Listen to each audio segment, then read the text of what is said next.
Hello and welcome to the Weekly Feed Show, the show that takes a look at real issues and current topics and discusses them in a new and fun way. Tom?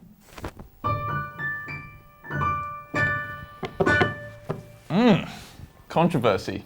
Thank you, Tom. If you haven't guessed, Tom is our in-house score on the show.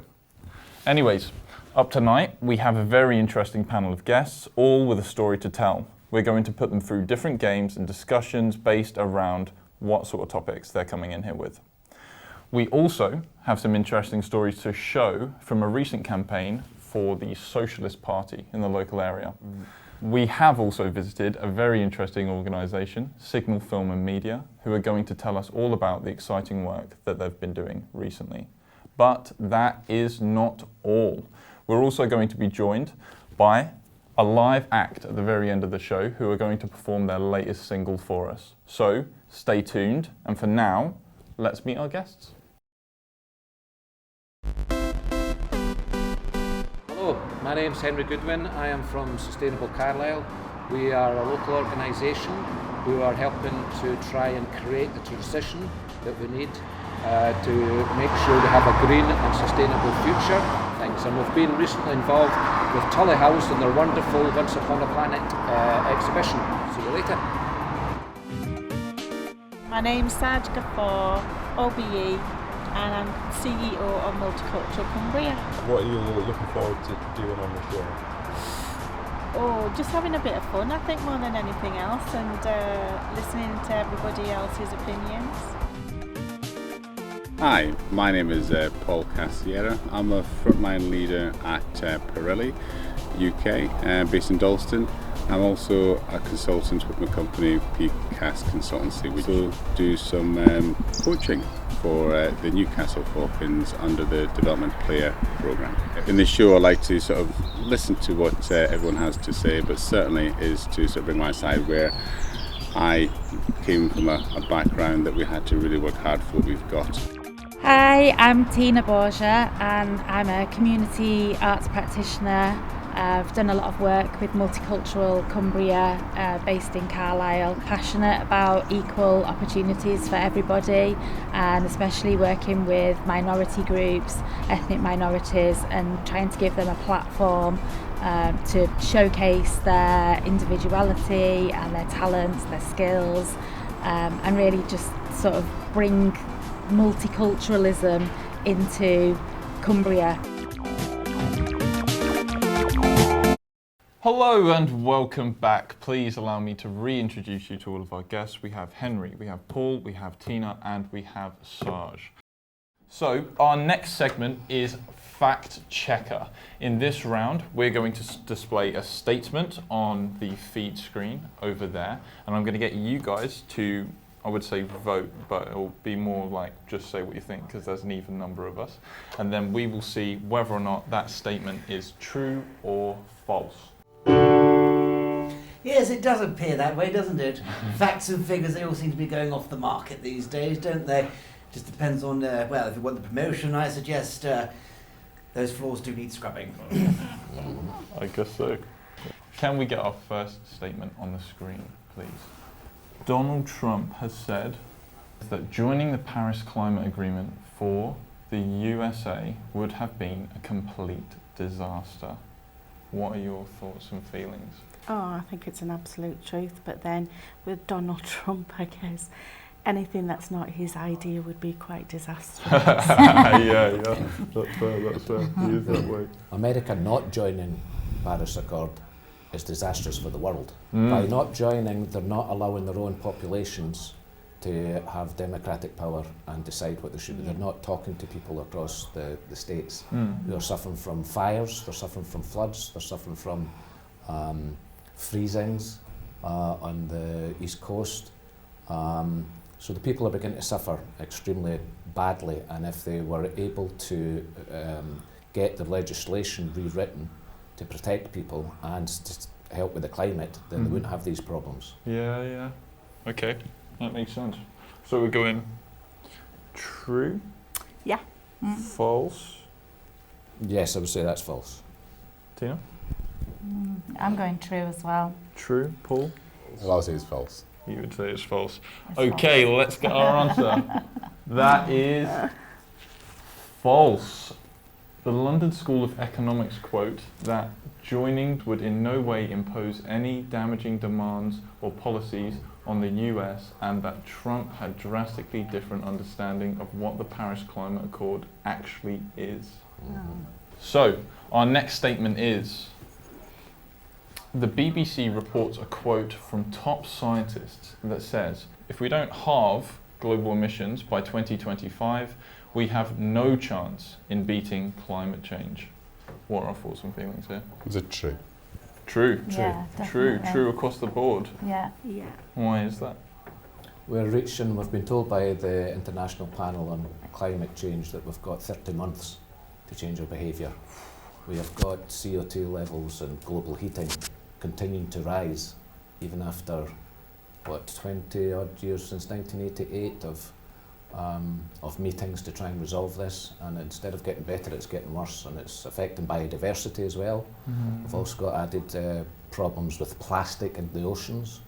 All these things are related to a constant drive to have convenience.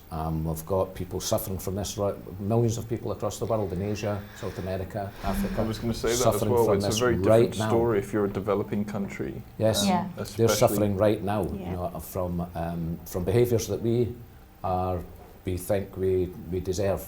We're still flying too much. We're still using fast fashion, etc. Yeah. Things that are thoughtless to us have great consequences elsewhere. Usually.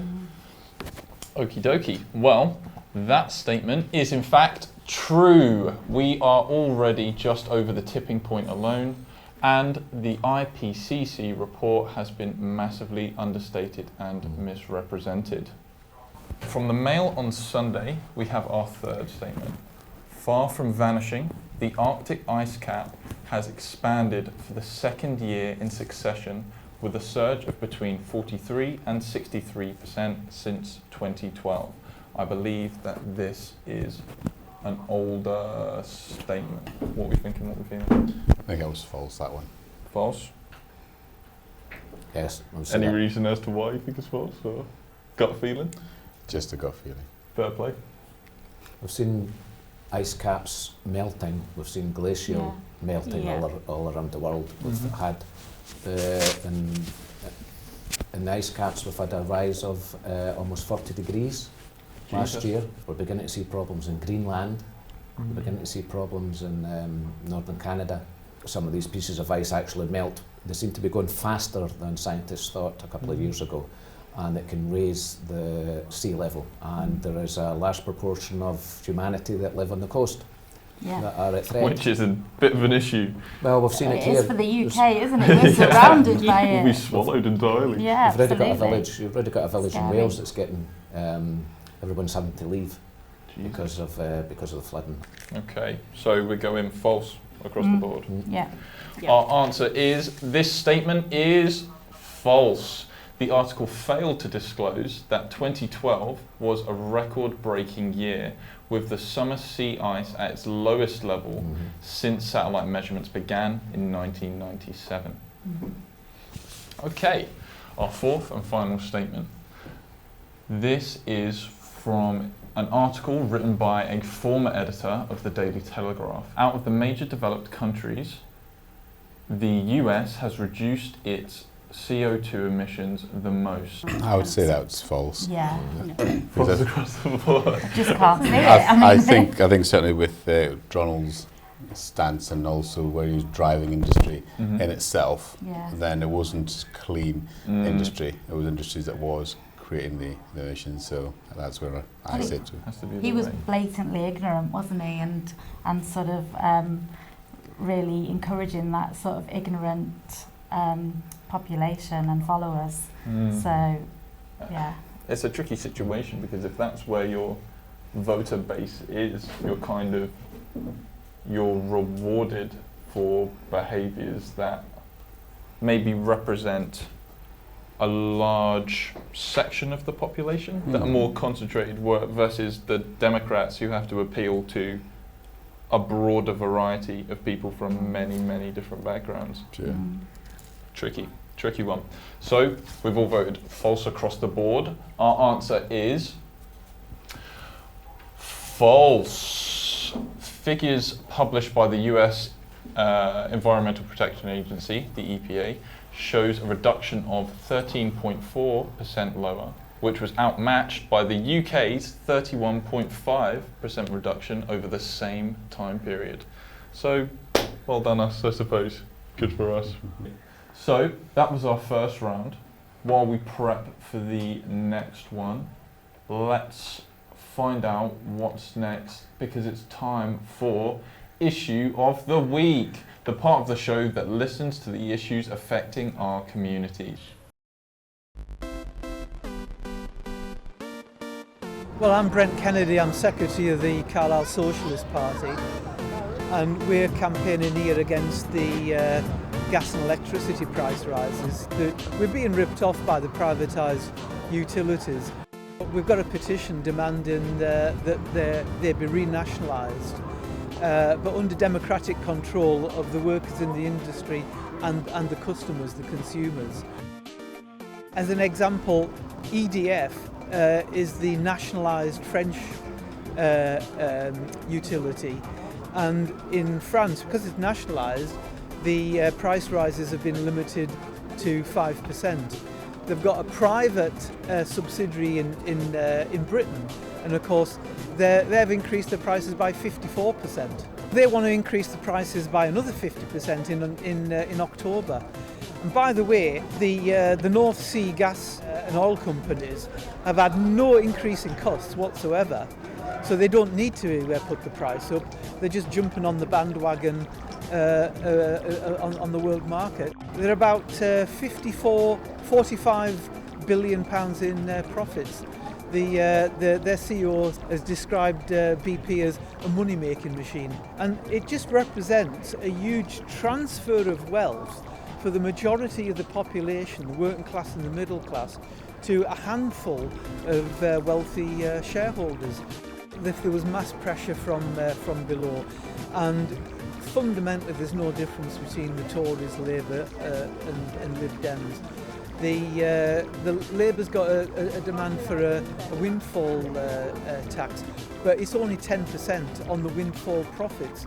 So, you know, if I mug you and steal 10 quid off you, and Keir Starmer comes along, he would take that £10, he would give you a quid back and allow me to walk away with 9 quid. that's you know.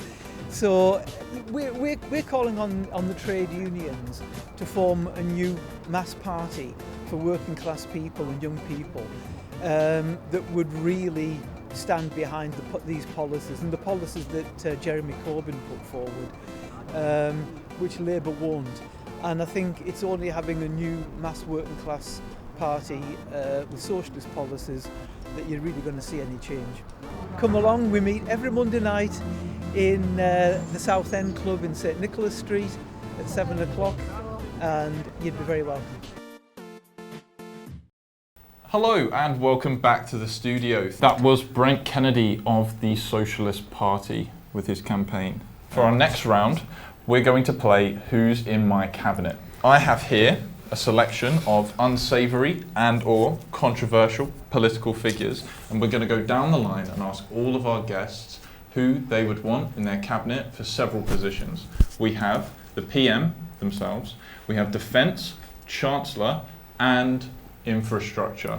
We're going to see who everyone chooses for which role. So, I'll run you through them. First up, we have Richard Nixon. No. Tricky Dick himself. We have Robert Mugabe. No. We have Gordon Brown.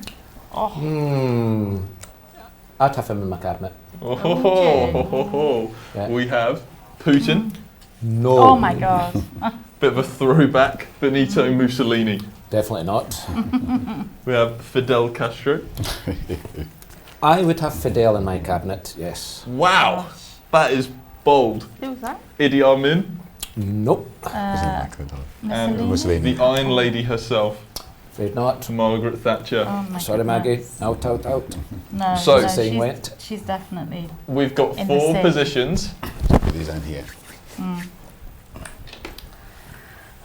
Who do we want in our cabinet? Ooh.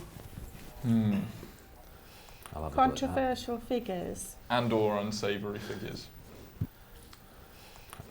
I think all I think politicians are I think financially, Chancellor. I think Yeah. Gordon Yeah. Brown was pretty kind of good as a Chancellor. Yeah. You know, I think unfortunately the leader he didn't quite get there, but certainly he made some kind of. You would put wise Nixon in charge of your decisions. finances. I think for infrastructure we might as well choose Mussolini because he got the buses running on time or the trains running on time. If he didn't let him get his hands on anything else, then he could at least get the trains running. Infrastructure, okay. So Prime Minister is going to have to be Fidel. Prime Minister. For me. Bold move. Might be hard to undo that one if you. It might be hard. But if we've got Gordon as Chancellor, then I'm sure he can manage him. And then we've got Defence. Trick is, if you pick somebody who's a military person. Yeah. How long is it until we get a coup on Fidel Castro? Well, he attacks, he doesn't defend. Yes. Yeah. So there's no point in having him in there. Not much of a defensive player. No. So let's turn these down so we know where we are left. So those 2 are away. We've already got that one. Right. And we've got Mussolini, haven't we? Right. Oh, and I mean, at least people would run a Castro. mile from Maggie Thatcher, so you know, some would say that would be. I think she's defence. she's a scary lady, and for defence, I think the face would go a long way alone. Yeah. She could hit them with her handbag. I know. Hit with some stern words, some frank conversation. Yeah. I think one thing, believe it or not, that people didn't think that she does actually listen, which obviously is kind of a key kind of thing there. So I would stick her in defence. Defence. So we've got Best of a bad bunch. Absolutely. So Fidel, Prime Minister Prime Fidel Minister. Castro. We've got Chancellor is Gordon Brown. Chancellor Gordon Brown. We've got defence as in Margaret Thatcher. Old Maggie Thatch. And we've got Benito. On our infrastructure. That's our whole cabinet. We've got our cabinet. Here's our guys. Let's just Show the pics straight to camera. Reality. Let's hope this day never comes. Yes. I'll give you those little. Our losers for this segment are Robert Mugabe. Gone. Richard Nixon. Gone. Vladimir Putin. Gone. Straight gone. And Idi Amin. Gone. Gone. Straight out of there. They're not in our cabinet. Excellent. Okay, so that was who's in our cabinet. For our next section, we're going to go to another VT where me and a few other crew members took a trip down to Signal Films to see what they're up to and see what they've got going on down there. Hello. Today we're at Signal Films in Barrow-Furness so that we can have a chat with John and Kez and see what they're up to, what sort of projects they've got going on. So, let's go do that. My name is Kez Turner. I am a project manager and project coordinator here at Signal, so that means I also do the marketing and recruitment for much of the projects. What that looks like is a mixture of delivery, coordination, organisation and sort of admin work really. I'm John Borgia. I work for Signal Film Media as the technical manager here. do all aspects of the technical requirements for Signal Film Media and the various projects that we do. Yeah, we cover a vast array of digital media basically. We have an arts and heritage programme and then we also have quite a lot of training programmes. But the main programmes we're running at the moment are Signal Starters, which is 8 to 11-year-olds, and then we've got Get Digital, which is 16 to 19, 20, and then we also have the BFI Academy, which is a film production academy with the British Film Institute. We also are currently running the Sankey Archive Heritage Project, and we've just wrapped up our West Coast Photo Arts Project as well. So nice and busy, and we're also brought a new building into the community as well. We are the only provider of the BFI Film Academy outside of a major city. And really, the next ones along to us are Manchester and Glasgow. So we cover a huge area of Cumbria and North Lancashire. Often we are based working with a lot of demographic that are both sort of geographically isolated and rural, as well as incredibly working class as well. So it just means then the kind of demographics that we're able to represent here and bring into the fold can then go on to do all sorts of different things. Where we are right now actually is a combination of both 2 of the 10 biggest indices of multiple deprivation in the UK. They're certainly within the top 10%. This side is Hindpool, this side is Central. A lot of our communities around here are often really struggling, so we try and be located smack bang in the middle of it to try and best reflect that and try and engage as many people as possible from the ages of 8 through to 108, really.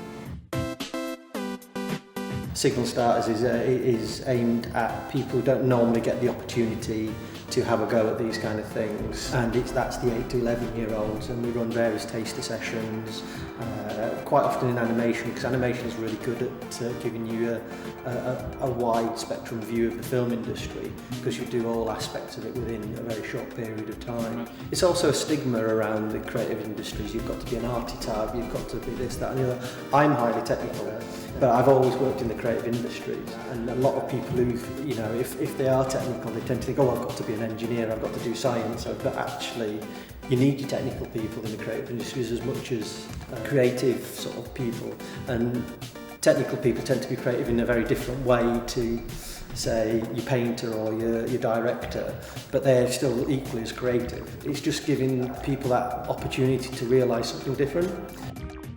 I think one of the BFI group we had really ended up getting into sound in a real big way and completely changed the course of the way they took their career and essentially their life now. So it can be quite an eye-opener for some people.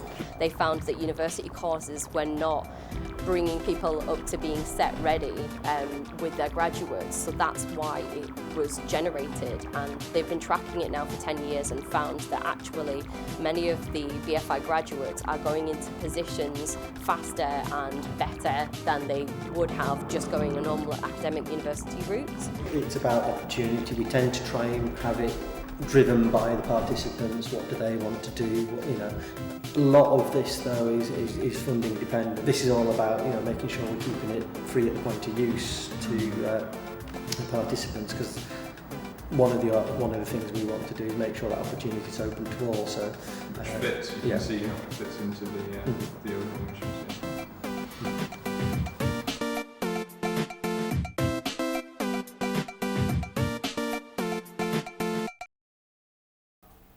Welcome back. Thank you very much again to Signal Films for letting us tour around their studios. It was an amazing experience. Now, for our next section, we have our topic of the week. This week, our topic is Russia-Ukraine. So, let me open it to the floor. Any thoughts and feelings jump out at you right away?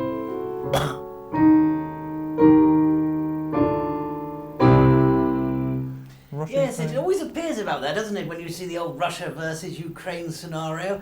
I'd probably say that if you were to look at Mr. Putin these days, he looks like he's got a rocket up his arse, quite frankly.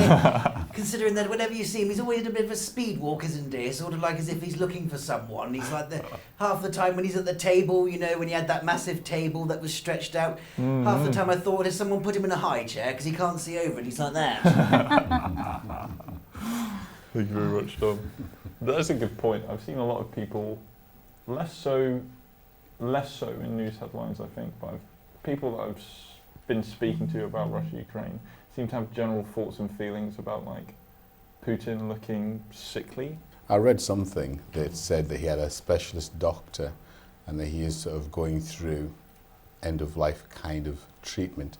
So whether this is a last hurrah and he's quite belligerent in what he's doing, then, you know, but that's in my thoughts. Then if it's somebody who has got nothing to lose, then hopefully he doesn't give the, I'll press the button. Not the last hurrah, last hurrah. Well, that's the concern if he is in that state of mind, really. But psychologically, you've got to be a bit sick, though, really, haven't you, to do what he's doing? Yeah. I think he's been getting away with it, though, hasn't he? Because when he sort of stretched towards this crime media, there wasn't a lot that was done, and then obviously he's thinking, you know, I'll take a little bit more. He's always had that danger, should I say, but because he's got away with it once, he thinks he may get away with it again, but I think he's found it not as easy as he thought it would have, really.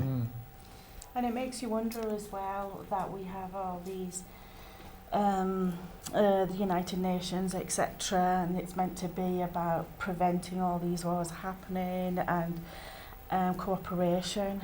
Yeah, there's nothing they can do. Yeah. You know, and if it was another country, maybe America or Britain would physically go in. But they're not going into Ukraine, and I think that's been a disappointment for Ukrainians. But what's the difference between Ukraine and, say, Syria?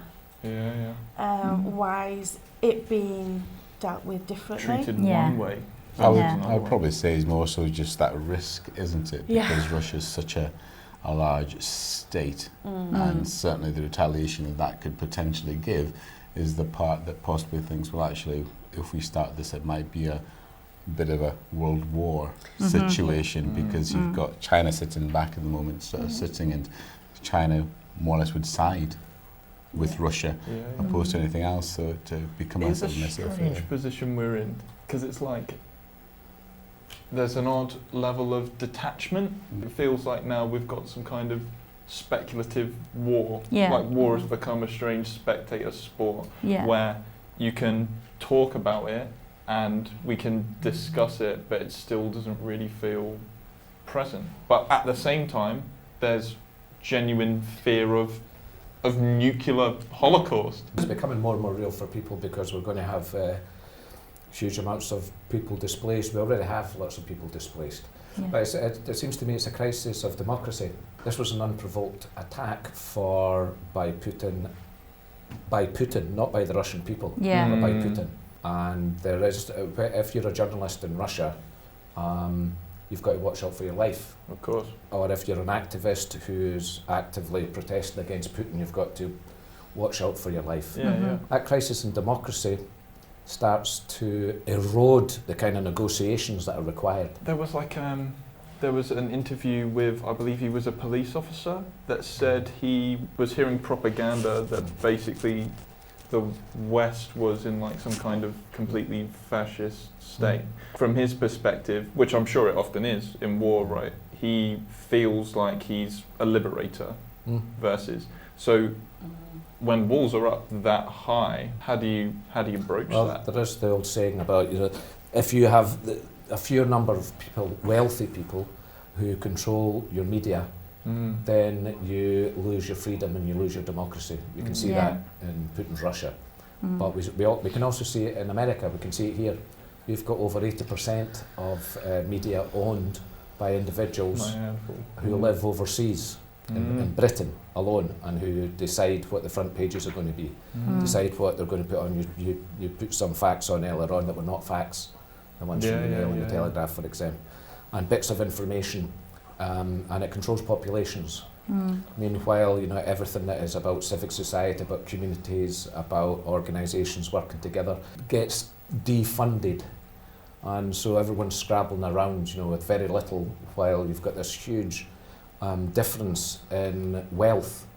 You know, we've got, you know, a tiny percentage of the population own more, or about 1% own about, what, 50% of the wealth of the whole planet, and it's increasing. It just continues to increase. All of that attacks democracy and attacks people's ability to participate in it. Yeah. How do we increase the autonomy of the individual? Because if I speak to people my age, there's like a nihilism as the default. You speak to them, they say, politicians just lie. What's the point? I don't want to take part in it. But at the same time, if you do try and engage, you're disheartened left and right, because how could you not be? You become disheartened if you're doing it by yourself. That's true. The more of us that become active, well, instead of sort of passive consumers of news and wars, of wars, of materialistic stuff, you know, all the, you know, the fast fashion, television programs. Instead of just being passive consumers, we can challenge these things. We have got power. There's more of us than there is of them. Too much power has moved up through the state to business, and we always see it's the economy. It's the economy. Meanwhile, people are dying. People are being abused.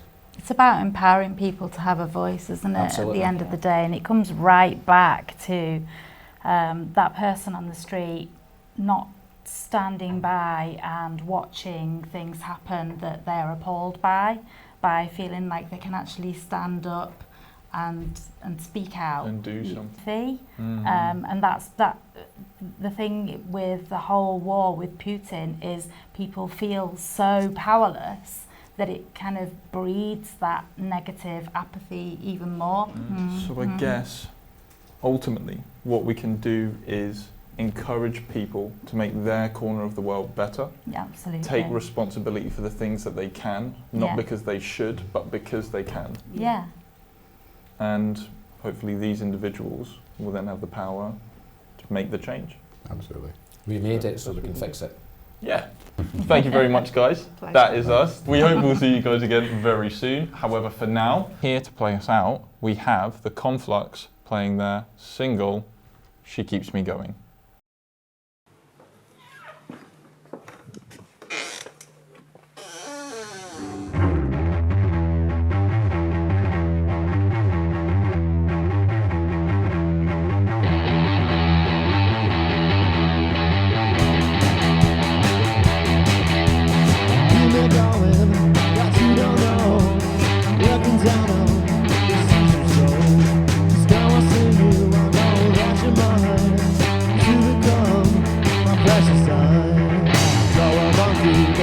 Don't give up, son. That's how I'm pushing.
give up signs, I show and push it and keep on turning, although all my heart is burning.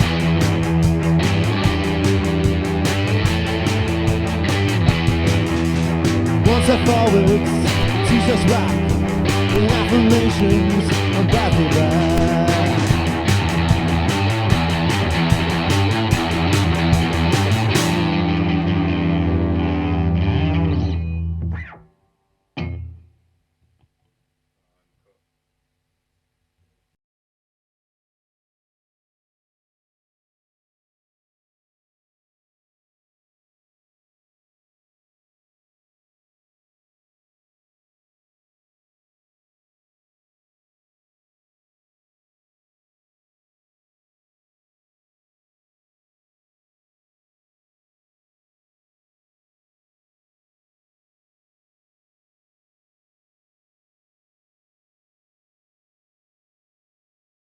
That's a wrap, baby!